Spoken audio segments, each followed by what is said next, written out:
করে সাথে বাদ চল বন্ধু নারায়ণগঞ্জে যাই চল।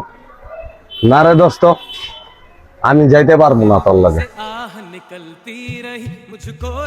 কিরে বন্ধু, তুই যাওয়ার লেগে আমার লাগে বাইরে এলি দোকান থেকে, কখন যাবি না, কারণটা কি? না রে দোস্ত, আমি তোর খাওন খাইতে পারবো না। যে নাকি মাল লগে এরম ভাবে কথা বলে আর দুর্ব্যবহার করে, মায়েরে খাওন দেয় না, ওর খাওন আমি কেমবে খাই দোস্ত ক? মারে না খাওয়াইলে কি হয়েছে, তোরে খাওয়ামু, তুই আমার বন্ধু না? আয় হ, আমি তোর বন্ধু, কিন্তু তোর গর্ভধারিণী না। সেই গর্ভধারিণীর লগে তুই এরম ভাবে ব্যবহার করতে পারস, ওই বন্ধুর খাওন আমার পেটে ঢুকবো না রে দোস্ত।